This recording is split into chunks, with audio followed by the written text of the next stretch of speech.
na zile zingine, na pia tunaomba watu wasikue na mambo ya kuchocheana na kadhalika, kwa sababu nchi ikiharibika hatutabaki na nchi nyingine yoyote.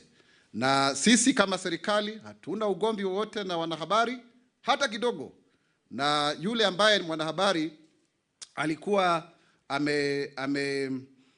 ameshikwa kwa njia ambayo haifai, aliweza kuachiliwa na polisi, wakaweza kusema kwamba hiyo ilikuwa mistaken identity. Na inawezekana kwamba usijulikane wewe ni nani, kwa sababu hata mimi kuna watu unifananisha na mwingine. Kwa mfano kuna mbunge mwenzangu anaitwa Martin Pepela, watu ufikiri ni mimi na yeye. Kwa hiyo hilo ni jambo ambalo tunafaa kukubali kwamba linaweza kutendeka.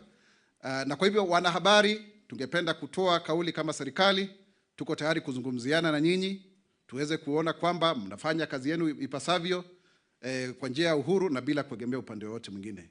Na pia tuseme kwamba tafadhali wa Kenya, hata hii mambo ya kule Kware, sasa hivi kulingana na takwimu za polisi ni watu 10 ambao wameweza kupatikana, na wote ni akina mama ama kwa jinsia ya kike. Kwa hiyo ni mambo ya femicide, ni mauaji ya femicide, mauaji ya kijinsia. Na wacha wale ambao wanafanya upelelezi, polisi na DCI, waweze kufanya kazi yao bila ya sisi kuweka kile ambacho hakiko, hususan kwa jambo zima tu hili ambalo ni la ugaidi na uhuni mkubwa sana ambao umetokana na mauaji yale. Na niseme kwamba pia kuna watu wanauliza masuala ya dialogue, na ndio nimesisitizia kabisa hapo kusema kwamba tuweze kuwa na mazungumzo katika njia awayo yoyote katika manyumbani mwetu. Na nipende kuambia Wakenya tuwe watu wazalendo. Hii ni nchi ambayo ni ya maajabu, nchi ambayo ina rutuba, nchi ambayo ndiyo ya kwanza bara la Afrika kuwekezwa foreign direct investment, nchi ambayo shilingi yetu imeendelea kunawiri zaidi, nchi ambayo watalii wanaendelea kuja kwa sababu tumefungua milango yetu, nchi ambayo ndio na uchumi mkubwa zaidi katika kanda la Afrika Mashariki, na inaorodheka kama nambari 3 na 4 hapo hivyo katika kusini kwa jangwa la Sahara. Kwa hivyo ningependa kuambia Wakenya tuna nchi ambayo ni nzuri, na ukiangalia hata majirani wetu wengine walipowacha kuwa na amani, nchi zao zilienda kuzorota zaidi. Tusiweze kujichochea sisi wenyewe, kwa sababu kuna mwisho wa mambo kama haya. Najua kuna mambo mengi ambayo yanahusishwa hususan na yale matakwa ya wananchi. Ningelipenda kusema na sisi wa Kenya kwa njia ya unyenyekevu kwamba tupatie hii serikali muda, kwa sababu serikali hata haijafikisha miaka 2 tangu iweze kuingia mamlakani. Tumpatie Mheshimiwa Rais nafasi. Kama ilikuwa ni mambo ya utendakazi, basi ana nafasi nzuri zaidi ya kuteua baraza lingine la mawaziri kulingana na matakwa ya Wakenya, ambalo litakuwa ni baraza jumuishi.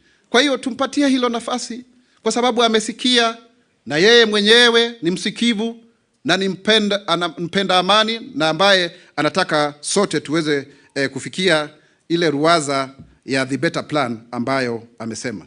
Kwa hiyo kwa machache na marefu, wacha nisome taarifa yangu kwa Kimombo, na alafu tutaweza kuendelea, tuchukue masuala 2 matatu, alafu tumalizie kikao hiki ili muweze kuwa na nafasi ya kupeleka history.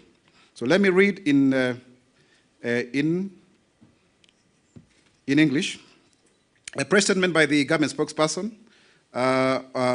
today, Thursday, 18th July, at 11, it's now 12 a.m. or thereabout, thank you, if that was the time. The government regrets the occasional recurrence of the violence that has rocked the country in the past month since the first protests on 18th of June 2024, in an effort to voice concerns on the way in which the country was taking. We wish to reiterate the government's sympathy with the families that lost their loved ones during the demonstrations and reaffirm our support for them alongside the ones that were injured and continue to recuperate, either at home or in hospitals, as we wish them quick recovery. On the other hand, we cannot forget the business people who have suffered huge losses as their businesses remained closed during the demonstrations, losing billions of shillings. We wish to empathize with them as they strive to recoup their lost incomes. Overall, the country has lost approximately 6 billion shillings, according to KRA, as a result of the demonstrations, and fears abound that if the protests continue, the economy will have a negative impact in this new financial year as well. And you know we have a huge tax hole as a result of the non-passing or the rejection of the finance bill of 346 billion and the carryover of an expenditure from the last year, pending bills of about 220 billion. As a government, we therefore make a passionate appeal to our children and our youth to reconsider their plans to uphold to hold the demonstrations, since that which they were clamoring for has been acceded to, and that these demonstrations have been infiltrated by goons whose aim is to destabilize the country's peace and prosperity. The government reaffirms that the President and the whole of government at large has heard your loud and clear voices, and we are ready to act on your concerns as demonstrated by the recent developments, which saw the President's unprecedented responsiveness to your demand by actually coming even to X to speak to us. The President, as both the head of state and head of government, has taken a number of steps in response to your concerns regarding governance of our country, which include, but not limited to, the rejection of the finance bill, where your voices were heard, and the controversial bill was dropped, reflecting the power of collecting advocacy. The reduction of the expenses of the office of the First Lady and spouse to the Deputy President, and this action portrays the government's commitment to streamline and ensure transparency in its operations and responding to your calls for fiscal discipline and responsibility.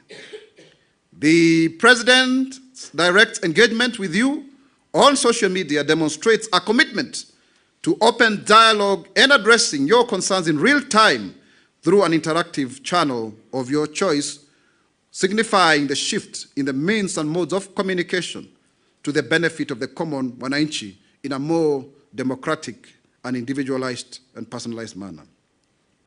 The overhaul of the cabinet signals a fresh restart aimed to better governance and accountability as per your expectations. Reforming the Independent Electoral and Boundaries Commission, IEBC, is another significant step by our President towards ensuring fair and credible elections in the future. In addressing your concerns about unnecessary appointments, the President suspended the bill on the appointment of the Chief Administrative Secretaries, or rather the exercise to appoint them. He also has banned public fundraisers, harambes, by officials in the public domain, some of whom have been accused of displaying opulence and arrogance to the chagrin of the electorates. And in this regard, the aim is to curb misuse of public resources and promote integrity in the public service.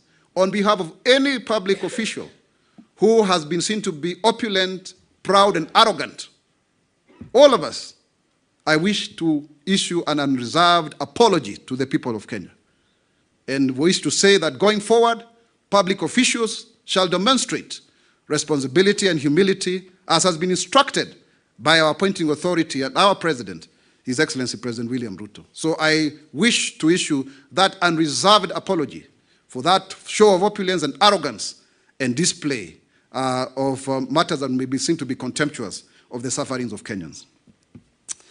The President has also let go of the immediate past Inspector General of Police, among other actions, being part of the broader efforts to reform and strengthen the law enforcement agencies. These actions signify a shift in policy, demonstrating the power of your collective voices. While we urge to demonstrate a strong prick to our souls as well, so that we recognize the progress made so far in addressing the concerns of fellow Kenyans, and to allow the changes already taken to actually percolate and to have the right kind of effect, so that our country can grow economically, socially, politically, and even spiritually. I wish to remind Kenyans that being the President of the Republic of Kenya and Commander-in-Chief of the Defense Forces, His Excellency the President William Samoei Arap Ruto has a constitutional responsibility to protect the country from anarchy. On behalf of the government, I therefore make a call to all of us to embrace patriotism and nationhood and stay engaged with one another without violence and demonstration, and be focused and committed to building a peaceful progress in Kenya. Let us reject self-seekers whose aim is to gain from the foreign donors and sponsors who do not wish well for our country, and we get back to our daily livelihoods and build our nation with love, peace, and harmony, with an eye on cohesiveness and unity in our society. Your dedicated to positive change is commendable, and it is now time to channel our energies into constructive actions that serve to drive our nation, or to move our nation forward. Putting God first and praying so that He can have mercy on our country, so that we can return to normalcy. Wakenya wenzangu, Kenya itasimama, Kenya itainuka, Kenya itanawiri kwa umoja na uzalendo. Mimi ni Mkenya mzalendo. Je, wewe? Tudumishe